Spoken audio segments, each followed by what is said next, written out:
what's happening, and I haven't been watching it too closely, although it's certainly getting a lot of coverage. I haven't seen him, I haven't spoken to him in years. He used to really like me a lot, but I think when I ran for politics, that relationship busted up from what I read. I don't know, he didn't tell me that, but I'd read some little bit nasty statements in the paper all of a sudden, you know. It's different. You become a much different person when you run for politics and you do what's right. I could do other things, and I'm sure he'd like me, and I'm sure other people would like me, but it wouldn't be as good for our country. As we said, our country's doing really well because of what we're doing. So it's not a popularity contest. So, I don't know, I would certainly look at the facts.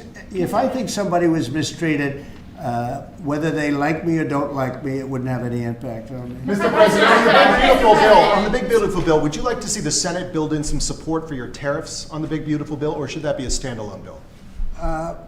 I have great support on the tariffs. I mean, I was so honored that we got that ridiculous stay lifted, because that would have taken away presidential power. It would have taken away everything that was granted by the founders.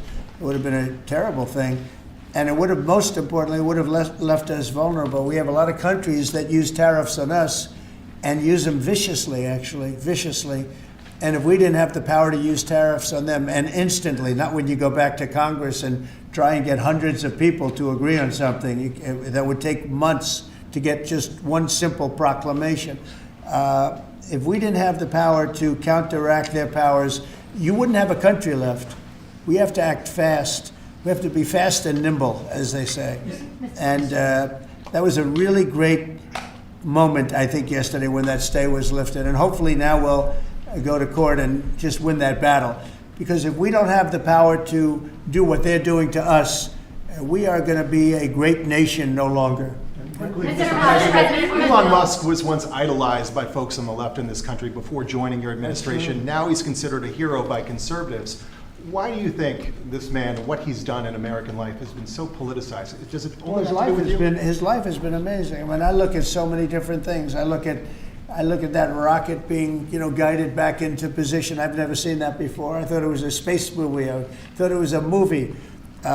You look at what he's done in terms of communication. It's been unbelievable. So many different, even tunnels going underground, not having to go through all the process of going, he's got a company that does that. He's got so many different companies. Starlink, as an example. He saved a lot of lives, probably hundreds of lives in North Carolina. I don't even know if you remember, but I called you. They needed Starlink in North Carolina. And I didn't know what the hell Starlink was. I said, what is it? Who owns it? He said, do you know Elon Musk? I said, yeah, I happen to know the gentleman. This was before his government stay. And they said, we really need it, because North Carolina became an island. It was, people had no communication. They had no access to anything, and they were dying. And I called up Elon, and you can't get it because it's so successful. It's very hard to get. And he had so much of it brought over there, and they told me it was unbelievable. It saved a lot of lives. So, he's just done a lot of things. I don't think he gets credit for what he's done. But he's a very good person, too. You know what?